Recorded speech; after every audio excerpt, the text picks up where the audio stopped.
सुप्रभात विद्यार्थियों।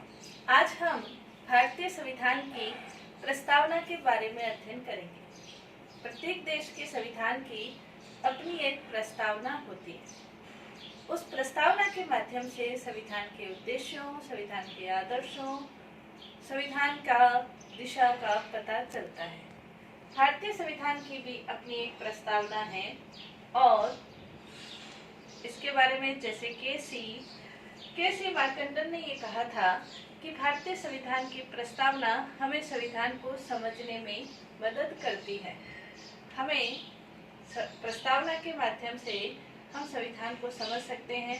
प्रस्तावना संविधान का एक दर्पण है। प्रस्तावना संविधान का मार्गदर्शन है। भारतीय संविधान की प्रस्तावना का यदि हम थोड़ा सा इतिहास देखें तो भारतीय संविधान का निर्माण संविधान सभा के द्वारा हुआ। संविधान सभा कैबिनेट मिशन योजना के अंतर्गत 1946 में अस्तित्व में आई थी। कैबिनेट मिशन योजना के अंतर्गत संविधान सभा का जब गठन हुआ, उसकी प्रथम बैठक 9 दिसंबर 1946 को आयोजित की गई। प्रथम बैठक के 3 दिन के बाद 13 दिसंबर 1946 को जवाहरलाल नेहरू जी ने उद्देश्य प्रस्ताव रखा था। उद्देश्य प्रस्ताव 22 जनवरी 1947 को पारित हुआ था। उद्देश्य प्रस्ताव का अधिकांश भाग प्रस्तावना को दर्शाता है। तो भारतीय संविधान की प्रस्तावना पर उद्देश्य प्रस्ताव का बहुत अधिक प्रभाव पड़ा है। भारत की जो संविधान की प्रस्तावना है, वो संविधान की प्रस्तावना को हम कह सकते हैं। इस प्रकार की भारत की प्रस्तावना है। भारत के संविधान की प्रस्तावना की शुरुआत जो होती है वो होती है हम भारत के लोग, यानी कि भारत के संविधान को बनाने वाले कौन है? भारत के लोग हैं। भारत के लोगों ने भारत के संविधान का निर्माण किया है। इसका तात्पर्य ये भी है कि भारत के अंतर्गत जो अंतिम शक्ति है, अंतिम जो सत्ता है, वो भारत के लोगों के पास ही है। भारत के लोगों के पास भारत की अंतिम सत्ता है। तो भारत के संविधान की प्रस्तावना की शुरुआत हम भारत के लोग से होती है। इसके अलावा नेक्स्ट जो इसकी लाइन है, उसके अंतर्गत भारतीय संविधान का जो स्वरूप है उसको हम देख सकते हैं। भारतीय संविधान का स्वरूप क्या है? तो भारतीय संविधान का स्वरूप है भारत एक क्या है? संपूर्ण प्रभुत्व संपन्न। भारत संपूर्ण प्रभुत्व संपन्न राज्य है। संपूर्ण प्रभुत्व संपन्न का मतलब ये है कि भारत आंतरिक रूप से और बाह्य रूप से स्वतंत्र है। भारत को बाह्य रूप से किसी भी प्रकार की नीति बनाते हुए, किसी भी प्रकार की संधि करते हुए, समझौता करते हुए, किसी से भी आदेश लेने की, किसी से भी राय करने की आवश्यकता नहीं है। भारत अपने अनुसार हर प्रकार की नीति का, संधि का, समझौते का निर्माण कर सकता है। भारत आंतरिक रूप से स्वतंत्र है। भारत को अपने कानून बनाते हुए आंतरिक नीतियों को लागू करते समय किसी से भी परामर्श करने की, आदेश लेने की आवश्यकता नहीं है। भारत संपूर्ण प्रभुत्व संपन्न है, यानी कि आंतरिक रूप से और बाह्य रूप से स्वतंत्र है। भारत समाजवादी है, धर्मनिरपेक्ष है। समाजवादी और जो धर्मनिरपेक्ष शब्द है, वो समाजवादी और धर्मनिरपेक्ष शब्द 42वें संविधान संशोधन के द्वारा 1976 में 1976 में जोड़े गए। समाजवादी धर्मनिरपेक्ष के अलावा अखंडता शब्द भी जोड़ा गया है।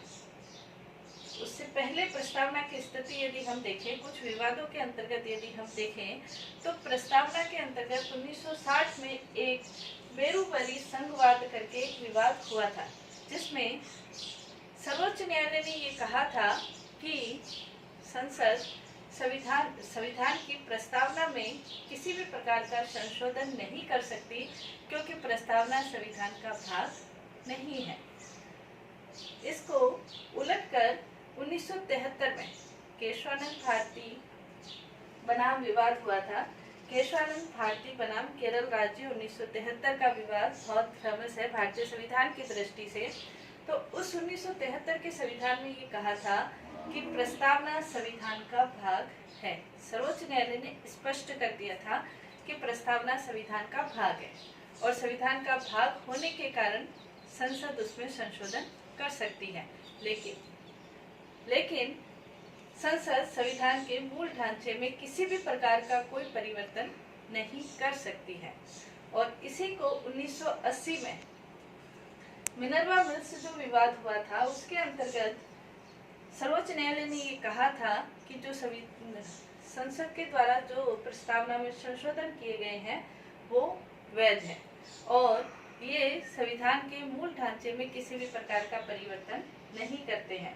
तो कहने का तात्पर्य है कि 1976 में 1976 में जब 42वां संविधान संशोधन हुआ था उस समय समाजवादी और धर्मनिरपेक्ष शब्द को जोड़ा गया था। समाजवादी शब्द को जब संविधान बना था उस समय क्यों नहीं जोड़ा गया, तो उसमें संविधान निर्माताओं ने ये कहा था समाजवादी शब्द का तात्पर्य ये होता है कि देश की जो अर्थव्यवस्था है उसके ऊपर पूर्ण रूप से समाज का या राज्य का अधिकार होना, पूर्ण रूप से उसका अधिकार होना। लेकिन संविधान निर्माता ये चाहते थे कि हम अपने अर्थव्यवस्था को किसी एक निश्चित दिशा की ओर निर्धारित नहीं कर सकते।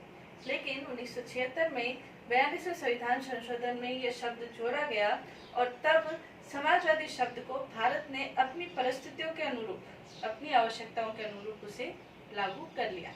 इसलिए समाजवादी शब्द को प्रस्तावना में स्थान दिया गया। इसी प्रकार भारत का जो संविधान है वो एक धर्मनिरपेक्ष संविधान है। धर्मनिरपेक्ष या पंथ निरपेक्ष, यहाँ दोनों शब्दों का अर्थ एक ही है। भारतीय संविधान ये भी 42वें संविधान संशोधन के अंतर्गत जोड़ा गया है। भारत का अपना कोई धर्म नहीं है, किसी भी धर्म को भारत राष्ट्र धर्म घोषित नहीं करता है। इसके अलावा धर्मनिरपेक्ष शब्द का तात्पर्य सर्वधर्म समभाव और सर्वधर्म सद्भाव के रूप में धर्मनिरपेक्षता के आदर्श को भारत अपनाता है। भारत किसी भी धर्म के विकास में योगदान नहीं देता और न ही किसी भी धर्म के पतन में योगदान देता है। भारत धर्म के संदर्भ में सभी नागरिकों के साथ समान व्यवहार करता है, धर्म के आधार पर कोई भेदभाव नहीं करता है। इसलिए भारतीय संविधान का जो स्वरूप है वो धर्मनिरपेक्ष स्वरूप हम कह सकते हैं। नेक्स्ट इसका स्वरूप हम देखें भारतीय संविधान का, तो भारत लोकतंत्र है। लोकतंत्रात्मक शासन व्यवस्था को भारत में ग्रहण किया गया है। भारत लोकतंत्र है, ये हमें कैसे पता चलता है, तो भारतीय संविधान की प्रस्तावना के माध्यम से हम कह सकते हैं कि भारत में लोकतंत्रात्मक शासन प्रणाली को ग्रहण किया गया है। लोकतंत्रात्मक शासन प्रणाली दो तरह की होती है, एक है प्रत्यक्ष लोकतंत्र और एक है अप्रत्यक्ष लोकतंत्र। प्रत्यक्ष लोकतंत्र के अंतर्गत जनता शासन कार्यों में प्रत्यक्ष रूप से भाग लेती है। अप्रत्यक्ष लोकतंत्र के अंतर्गत जनता अपने प्रतिनिधियों का चुनाव करते हैं और प्रतिनिधि शासन कार्य को संचालित करते हैं। भारत के अंतर्गत अप्रत्यक्ष लोकतंत्र या प्रतिनिधियात्मक लोकतंत्र को अपनाया गया है, यानी कि भारत का जो शासन है वो लोकतांत्रिक शासन है। तो भारतीय शासन का स्वरूप लोकतांत्रिक स्वरूप कहलाता है। फिर हम इससे कह सकते हैं कि भारत का जो संविधान है वो गणतांत्रिक या गणराज्य है। गणराज्य का मतलब ये होता है कि शासन का जो सर्वोच्च प्रमुख है वो जनता के द्वारा निर्वाचित होना चाहिए। इंग्लैंड के शासन को हम गणतांत्रिक संविधान या गणराज्य नहीं कहेंगे, क्योंकि वहाँ शासन का जो सर्वोच्च प्रमुख है, सम्राट या सम्राज्ञी, वो वंशानुगत आधार पर अपना पद प्राप्त करते हैं। लेकिन भारत के अंतर्गत जो शासन का सर्वोच्च प्रमुख है, राष्ट्रपति, वो जनता के माध्यम से अप्रत्यक्ष रूप से चुना जाता है। इसलिए भारत को हम गणराज्य लोकतंत्र के साथ गणराज्य भी कह सकते हैं। लोकतंत्र डेमोक्रेटिक, गणराज्य रिपब्लिक, तो दोनों में अंतर है जब शासन का सर्वोच्च प्रमुख जनता के द्वारा चुना जाता है। तो ये जो व्यवस्थाएं हैं वो भारतीय राज्य के स्वरूप को निर्धारित करती हैं। इसके अलावा प्रस्तावना में हम देखें तो प्रस्तावना के उद्देश्य क्या है वो आगे की लाइनों में हमें देखने को मिलते हैं। तो भारत का जो संविधान है वो अपने नागरिकों को न्याय प्रदान करता है। किस प्रकार का न्याय प्रदान करता है? भारत का संविधान अपने नागरिकों को सामाजिक, आर्थिक और राजनीतिक न्याय प्रदान करता है। सामाजिक न्याय का मतलब यह है कि भारत का संविधान अपने नागरिकों के साथ सामाजिक आधार पर किसी भी प्रकार का कोई भेदभाव नहीं करता है। जाति के आधार पर, धर्म के आधार पर, वंश के आधार पर, लिंग के आधार पर किसी भी प्रकार का भेदभाव नहीं करता है। सामाजिक रूप से न्याय प्रदान करने की कोशिश की गई है और सामाजिक रूप से न्याय प्रदान करते हुए वास्तविक रूप से उस न्याय को हम प्राप्त करें, उसके लिए संविधान के अंतर्गत जो सामाजिक न्याय वास्तव में लोगों को प्राप्त हो, उसकी प्राप्ति के लिए जो अनुसूचित जाति है, अनुसूचित जनजाति है, उनके लिए विशेष व्यवस्थाएं भी की गई हैं, ताकि सामाजिक जो न्याय है वो सिर्फ कागजों में या भारत की प्रस्तावना में ही बनकर नहीं रह जाए, बल्कि वास्तविक रूप से नागरिकों को प्राप्त हो। सामाजिक न्याय, आर्थिक न्याय। आर्थिक न्याय प्रदान करने के लिए ये कोशिश की गई है कि प्रत्येक व्यक्ति को उसकी मूलभूत आवश्यकताओं की पूर्ति हो जाए। रोटी, कपड़ा, मकान, शिक्षा और स्वास्थ्य जो व्यक्ति की मूलभूत आवश्यकताएं हैं वो प्रत्येक व्यक्ति को प्राप्त हो। तो आर्थिक न्याय की प्राप्ति के लिए भारत के नीति निर्देशक सिद्धांतों में स्थान दिया गया है, क्योंकि संविधान निर्माताएं भारत के आर्थिक जो संसाधन है, क्योंकि भारत सदियों की गुलामी के बाद आजाद हुआ था, इसलिए भारत में जो आर्थिक संसाधन है वो संविधान निर्माता जानते थे कि कितने हैं, इसलिए आर्थिक न्याय की प्राप्ति के अधिकतर अनुच्छेद नीति निर्देशक सिद्धांतों के अंतर्गत दिए गए हैं। राजनीतिक न्याय प्रदान करने की कोशिश की गई है। राजनीतिक न्याय प्रदान करने के लिए दो चीजें बताई गई हैं। एक है संविधान के अंतर्गत प्रजातंत्र को, लोकतंत्र को ग्रहण किया गया है, वो हम पढ़ चुके हैं। लोकतंत्र का मतलब जनता का, जनता के लिए, जनता द्वारा शासन। लोकतंत्र को अपनाया गया है। साथ ही वयस्क मताधिकार प्रणाली को भी अपनाया गया है। प्रत्येक व्यक्ति एक निश्चित आयु सीमा प्राप्त करने के बाद मताधिकार के योग्य हो जाते हैं, बिना किसी भेदभाव के ये प्रदान किया गया है। इसी प्रकार राजनीतिक रूप से किसी भी पद के लिए अगर व्यक्ति योग्य है तो किसी भी पद को प्राप्त करने के लिए उसके साथ किसी भी प्रकार का कोई भेदभाव नहीं किया गया है। ये राजनीतिक न्याय प्रदान करने की कोशिश की गई है। तो संविधान के अंतर्गत प्रस्तावना में हम देखते हैं नागरिकों को सामाजिक, आर्थिक, राजनीतिक न्याय प्रदान करने का उद्देश्य रखा गया है। और क्या उद्देश्य है? भारतीय नागरिकों को स्वतंत्रता प्रदान करने का भी उद्देश्य है। कौन सी स्वतंत्रता? विचार और अभिव्यक्ति की स्वतंत्रता। विचार अभिव्यक्ति की स्वतंत्रता का उल्लेख जहां भारतीय प्रस्तावना में किया गया है, इसको कार्य रूप में परिणत करने के लिए मौलिक अधिकारों में भी विचार अभिव्यक्ति की स्वतंत्रता प्रदान करने की कोशिश की गई है। विचार अभिव्यक्ति की स्वतंत्रता मौलिक अधिकारों के अनुच्छेद 19 के अंतर्गत प्रदान की गई है। तो विचार अभिव्यक्ति की स्वतंत्रता के साथ विश्वास, धर्म और उपासना की स्वतंत्रता प्रदान करने का उद्देश्य रखा गया है। प्रत्येक व्यक्ति को जो विश्वास है, जो उसकी अंतरात्मा स्वीकार करती है, उस धर्म को वो मान सकता है, उस धर्म के अनुसार आचरण कर सकता है और उस धर्म की उपासना कर सकता है। इस उद्देश्य को कार्य रूप में परिणत करने के लिए भारतीय संविधान के अंतर्गत मौलिक अधिकारों में धार्मिक स्वतंत्रता का अधिकार अनुच्छेद 25 से 28 तक दिया गया है, जिसमें प्रत्येक व्यक्ति अपनी अंतरात्मा के अनुसार, अपने अंतःकरण के अनुसार किसी भी धर्म को मान सकता है, प्रचार कर सकता है और उसके विकास में योगदान दे सकता है।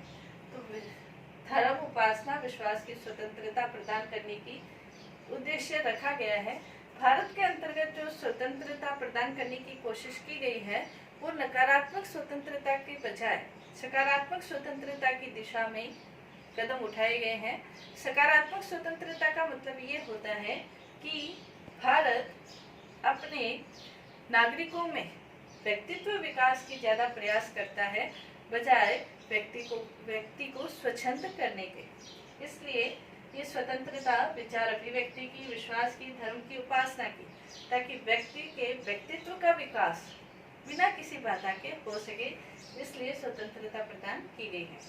साथ ही साथ न्याय के साथ, स्वतंत्रता के साथ समानता की प्राप्ति का प्रयास या वो उद्देश्य भी प्रस्तावना के माध्यम से रखा गया है। प्रतिष्ठा और अवसर की समानता, अवसर की समानता को कार्य रूप में परिणत करने के लिए मौलिक अधिकारों में अनुच्छेद 16 के तहत प्रत्येक व्यक्ति को, प्रत्येक नागरिक को अवसर की समानता दी गई है। यानी कि यदि व्यक्ति योग्य है तो राजकीय सेवाओं में किसी भी प्रकार का भेदभाव नहीं किया जाएगा।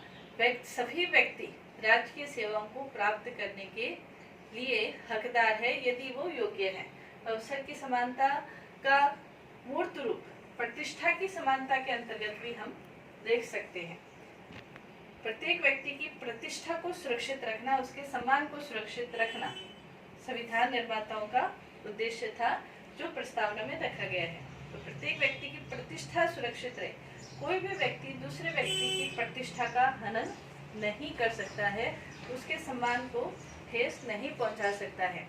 और इसीलिए भारतीय संविधान के अंतर्गत अनुच्छेद 23 और 24 शोषण के विरुद्ध अधिकार घोषित किए गए हैं, जिसके अंतर्गत बेगार प्रथा को निषिद्ध किया गया है, मानव श्रम को निषिद्ध किया गया है, व्यक्ति के शोषण को निषिद्ध किया गया है अनुच्छेद 23 और 24 के अंतर्गत। इसके साथ ही आगे हम प्रस्तावना का देखें तो प्रस्तावना के अंतर्गत व्यक्ति की गरिमा को सुरक्षित रखा गया है। लेकिन व्यक्ति की गरिमा को सुरक्षित रखने के साथ ही साथ राष्ट्र की एकता और अखंडता को भी सुनिश्चित करने की कोशिश की गई है। राष्ट्र की एकता और अखंडता को सुनिश्चित करने की कोशिश की गई है। यानी कि हम सभी जानते हैं कि जो भारत है, राष्ट्र की एकता और अखंडता को सुनिश्चित करने के लिए भी कोशिश की गई है। हम सभी जानते हैं कि भारत एक विभिन्नता भरा देश है। विभिन्नता भरा देश होने के कारण भारत में धर्म के क्षेत्र में विभिन्नता है, क्षेत्र के क्षेत्र में विभिन्नता है, रहन सहन की दृष्टि से, भाषा की दृष्टि से, वेशभूषा की दृष्टि से, खान पान की दृष्टि से भारत में विभिन्न प्रकार की विभिन्नताएं देखने को मिलती है। लेकिन इन विभिन्नताओं के होते हुए भी राष्ट्र की एकता को किसी भी प्रकार की आंच नहीं आनी चाहिए।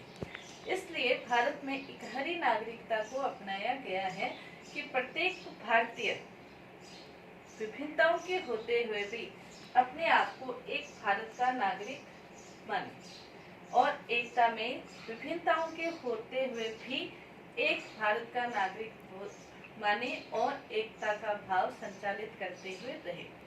तो भारत में एकता और अखंडता भारत के संविधान के अनुच्छेद 1 में स्पष्ट रूप से कहा गया है कि भारत अर्थात इंडिया राज्यों का संघ होगा। यानी कि राज्यों का संघ है, किसी भी राज्य क्षेत्र को, किसी भी प्रदेश को भारत से अलग होने की स्वतंत्रता नहीं है। और इसीलिए अखंडता शब्द 1976 में 42वें संविधान संशोधन के द्वारा जोड़ा गया है कि भारत से कोई भी राज्य अलग नहीं हो सकता है। और जब जब भी किसी क्षेत्र ने, किसी राज्य ने भारत से अलग होने की कोशिश की है, भारत ने उसे मना किया है और उस क्षेत्र को अपने क्षेत्र में ही रखा है। तो अखंडता को सुनिश्चित करने की उद्देश्य है। इसके साथ प्रस्तावना में बंधुता शब्द को भी रखा गया है। बंधुता का मतलब ये है कि प्रत्येक भारतीय भारत में रहते हुए आपस में भ्रातृत्व, बंधुत्व के भाव के साथ रहता है। और इसीलिए हम नारा देते हैं, हिंदू, मुस्लिम, सिख, ईसाई आपस में है भाई भाई। तो भारत के अंतर्गत प्रत्येक भारतीय आपस में भाईचारे की भावना के साथ, यानी कि प्रत्येक व्यक्ति दूसरे व्यक्ति को अपने भाई के समान, अपने बंधु के समान मानकर भाव करता है। हम ये मानते हैं, संविधान निर्माता ये मानते थे कि प्रत्येक व्यक्ति विवेकशील प्राणी है और विवेकशील प्राणी होने के कारण वो दूसरे व्यक्ति के साथ इस प्रकार का कोई व्यवहार नहीं करना चाहता जो उसे स्वयं के लिए पसंद नहीं है। इसलिए एक व्यक्ति दूसरे व्यक्ति के साथ इस प्रकार का व्यवहार करे जैसे वो अपने भाई के साथ करता है। समानता, स्वतंत्रता और बंधुत्व शब्द ये फ्रांस के क्रांति से, फ्रांस के संविधान से हम कह सकते हैं लिए गए हैं। भारतीय संविधान की जो प्रस्तावना है वो हम देख सकते हैं। इस प्रस्तावना की जो भाषा है वो भाषा, भारतीय संविधान की जो प्रस्तावना की भाषा है वो ऑस्ट्रेलिया के संविधान से ली गई है और संविधान की जो प्रस्तावना है वो अमेरिका के संविधान से लिए गए हैं। और ये जो शब्द है समानता, स्वतंत्रता और बंधुत्व, ये शब्द फ्रांस के संविधान से लिए गए हैं। तो ये भारत के संविधान की प्रस्तावना को स्वीकार किसने किया है? भारत के लोगों ने। कब स्वीकार किया था? 26 नवंबर 1949 को। और भारत का जो ये संविधान है ये लागू हुआ था 26 जनवरी 1950 को। भारत के लोगों ने इस संविधान को 26 नवंबर 1949 को 3 शब्द प्रस्तावना में रखे गए हैं। अंगीकृत करते हैं यानी कि इस प्रस्तावना को समस्त भारत के लोगों ने अंगीकार किया है, समस्त भारत के लोगों ने स्वीकार किया है। अधिनियमित करते हैं यानी कि लागू करते हैं। आत्मा अर्पित करते हैं, भारत के संविधान के लोगों ने ही संविधान बनाया है और संविधान के लोगों ने ही संविधान बनाया है, भारत के लोगों ने ही संविधान बनाया है, तो भारत के लोगों ने ही इसे स्वयं को समर्पित भी किया है, बनाया भी है, समर्पित भी किया है और स्वीकार भी किया है। इसलिए इन 3 शब्दों का प्रयोग किया गया है। अंगीकृत करते हैं, अधिनियमित करते हैं और आत्मा अर्पित करते हैं। भारत के संविधान की प्रस्तावना के विषय में यदि हम देखें तो N.A. पालकीवाला ने संविधान की प्रस्तावना के बारे में कहा है कि भारत की जो संविधान की प्रस्तावना है उससे हम पूरे संविधान का परिचय प्राप्त कर सकते हैं, यानी कि इसे संविधान का परिचय पत्र कहा है। किसने? N.K. पालकीवाला ने। इसी प्रकार अल्लादी कृष्ण स्वामी अय्यर है, उन्होंने ये कहा है कि भारत की जो संविधान की प्रस्तावना है ये हमारे दीर्घकालीन सपनों का विचार है। भारत के संविधान किस दिशा में निर्धारित होगा ये अल्लादी कृष्ण स्वामी ने ये कहा है। इसी प्रकार दुर्गादास भार्गव ने ठाकुरदास भार्गव ने इसे संविधान की आत्मा कहा है कि ये संविधान की आत्मा है। इसी प्रकार न्यायाधीश सुब्बा राव ने ये कहा है कि प्रस्तावना संविधान के आदर्शों और आकांक्षाओं को बताती है। प्रस्तावना भारत के संविधान के आदर्शों को और आकांक्षाओं को बताती है कि भारत का जो आदर्श है वो क्या है। तो हम देख सकते हैं कि भारत के संविधान की जो प्रस्तावना है, प्रस्तावना के माध्यम से हम संविधान का जहां परिचय प्राप्त करते हैं वहीं हमें भारत के संविधान का स्वरूप भी पता चलता है और भारत के राज्य की जो दिशा है वो भी हमें पता चलती है। तो संविधान की प्रस्तावना संविधान में एक महत्वपूर्ण स्थान रखती है।